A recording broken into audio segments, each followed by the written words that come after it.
सदगुरु सुखराम जी महाराज ने धन्य हो। सदगुरु युक्तिराम जी महाराज ने धन्य हो।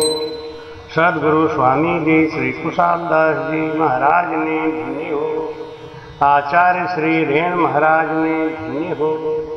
संत श्री ज्ञानेश्वरी भाई जी महाराज ने धन्य हो।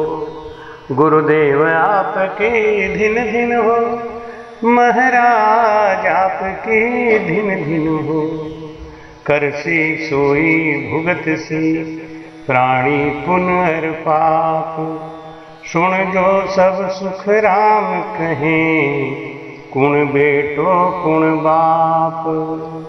बोलो राम। सदगुरु सुखराम जी महाराज अपने अनुभव वाणी से बताते हैं कि इस संसार में जो जिसके लिए बुरा करेगा उसके लिए उसका बुरा खुद ही होगा। कहावत भी कहते हैं कि तुमको अगर कोई फूल कांटा बोता है तो तुम उसके लिए फूल ही बो, क्योंकि जो तुम बोओगे वो तुम काटोगे, जो वो बोएगा वो काटेगा। वो कांटा बोएगा कांटा काटेगा, तुम फूल बोओगे तो फूल काटोगे, फूल पाओगे। महाराज लिखते हैं भला किसी का कर न सको तो बुरा किसी का मत करना, फूल नहीं बन सकते तो तुम कांटे बन कर मत रहना। बन न सको भगवान अगर तुम कम से कम इंसान बनो, नहीं कभी शैतान बनो तुम, नहीं कभी हैवान बनो। सदाचार अपना न सको तो कांटों में पग, सदाचार अपना न सको तो पापों में पग मत रखना। फूल नहीं बन सकते तो तुम कांटे बन कर मत रहना, कांटे बन कर मत रहना। जहाँ तक हो सके दूसरे की भलाई करो, और नहीं कर सकते हो तो किसी एक काम में बाधा मत बनो। भाई कहते हैं कबीरा तेरी झोपड़ी कटखन्नों के पास, करेगा सो भरेगा तुम क्यों हो तो उदास, तुम क्यों उदास हो रहे हो।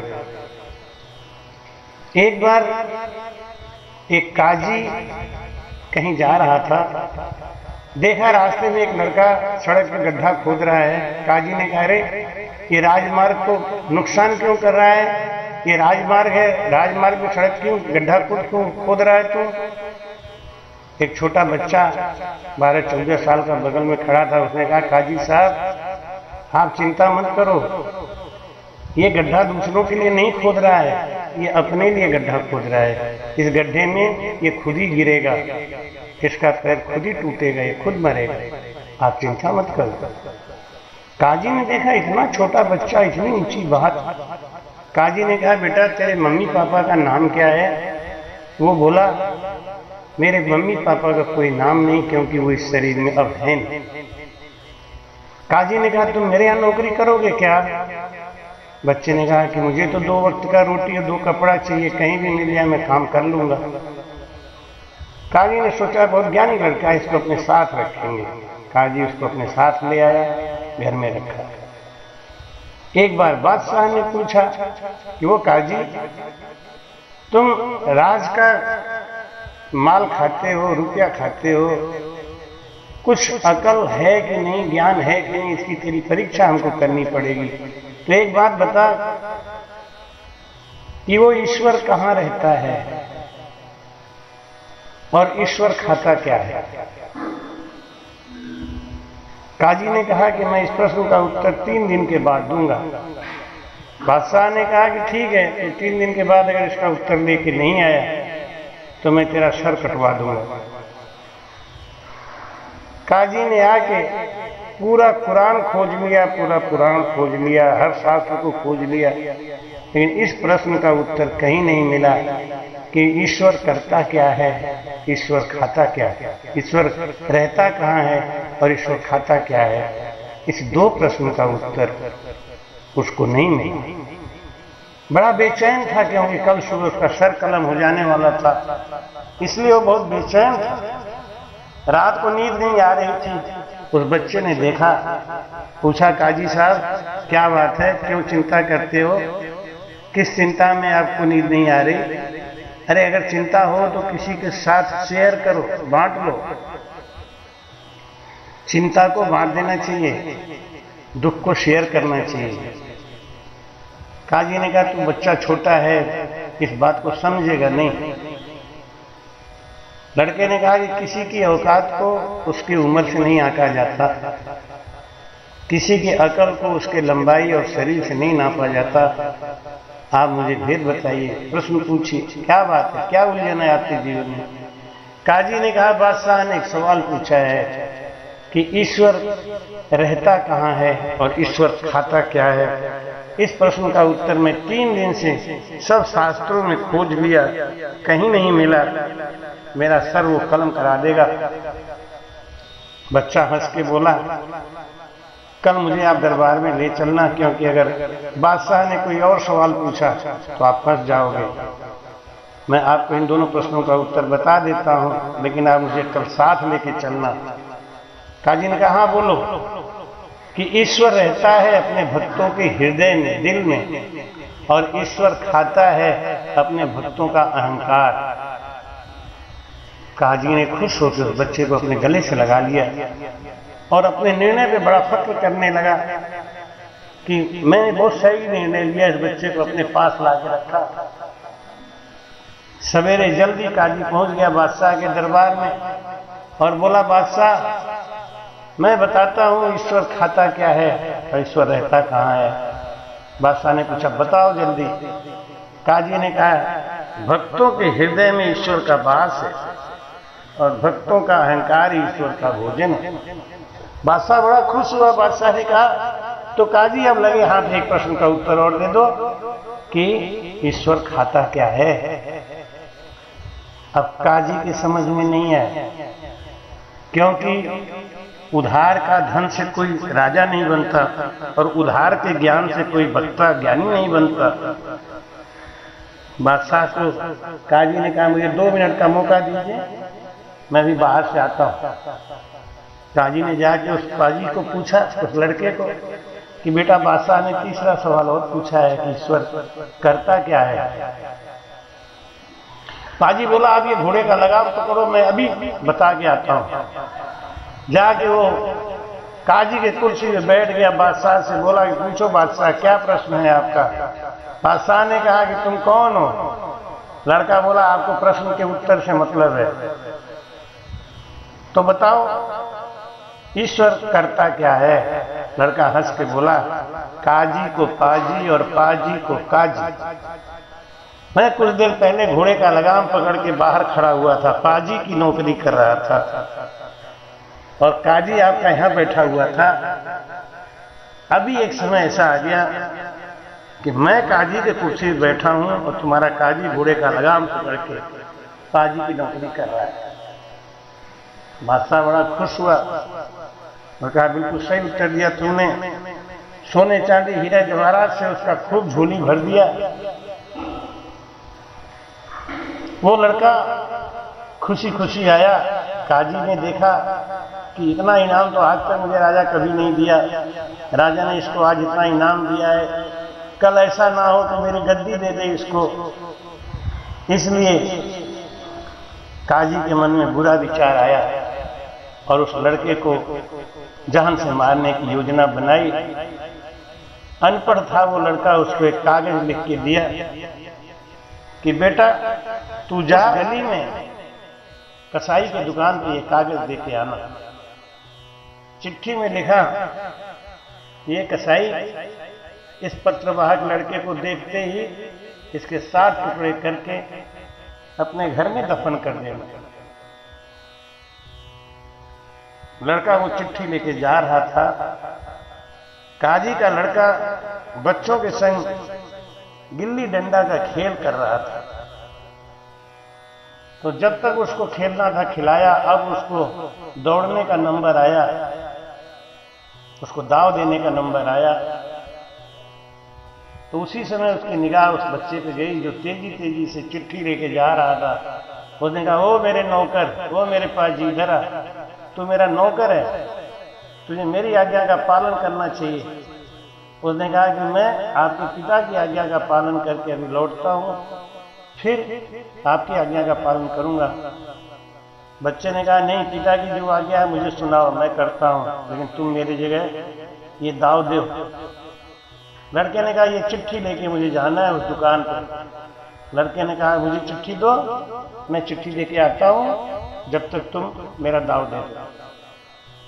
वो लड़का काजी के लड़के की जगह खेल करने लगा और उस लड़के की जगह काजी का लड़का चिट्ठी लेके गया। कसाई ने उसको देखते ही अंदर बुला के उसके 7 टुकड़े करके दफन कर दिया।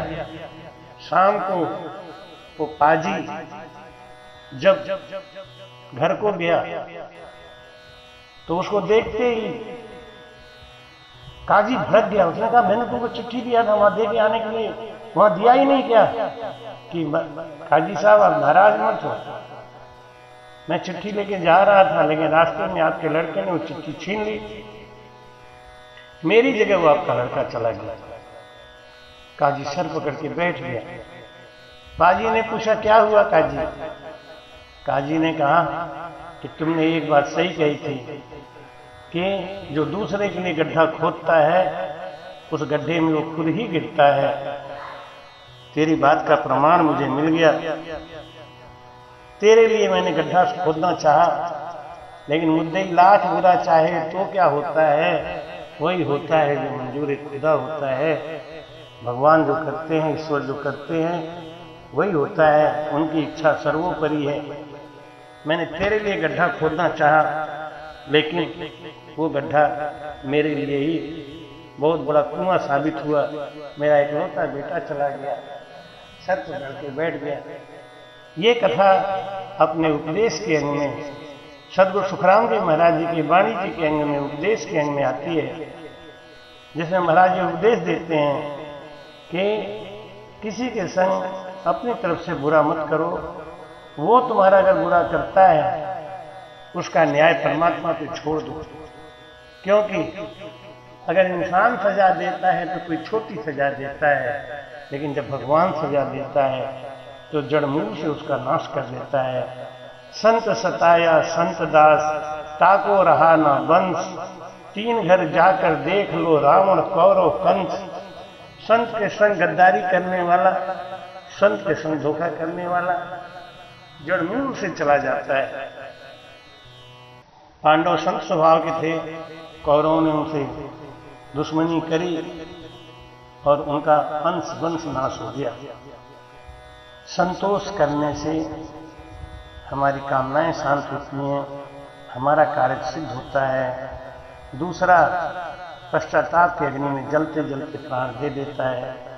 इसलिए इस जीवन में, अल्प जीवन में, महाराज जी कहते हैं कि घर न किसी का बसा सको तो झोपड़ियां न जला देना, मरहम पट्टी कर न सको तो घाव किसी को मत करना, दीपक बनकर जल न सको तो अंधियारा भी मत करना, फूल नहीं बन सकते तो तुम कांटे बनकर मत रहना, भला किसी का कर न सको तो बुरा किसी का मत करना, फूल नहीं बन सकते तो तुम कांटे बनकर मत रहना, कांटे बनकर मत रहना। इसलिए महाराज कहते हैं कि इस संसार में रोते रोते आए हुए हंसते हंसते जाओ। कबीर साहब कहते हैं, कबीरा जब हम पैदा हुए जग हंसे हम रोए, ऐसी करनी करी चलो कि हम हंसें जग रोए। संसार से जाते जाते ऐसा कर्म करके जाओ कि एक दिन बिक जाएगा माटी के मोल, जग में रह जाएंगे प्यारे तेरे बोल। दूजे के होठों को देकर अपने गीत, कोई निशानी छोड़ फिर दुनिया से बोल। एक दिन बिक जाएगा माटी के मोल, जग में रह जाएंगे प्यारे तेरे बोल। जिसको इस संसार में सेठ बन के रहना है वो सेठ ही रहेगा, चोर चोर ही रहेगा, कंगाल कंगाल ही रहेगा।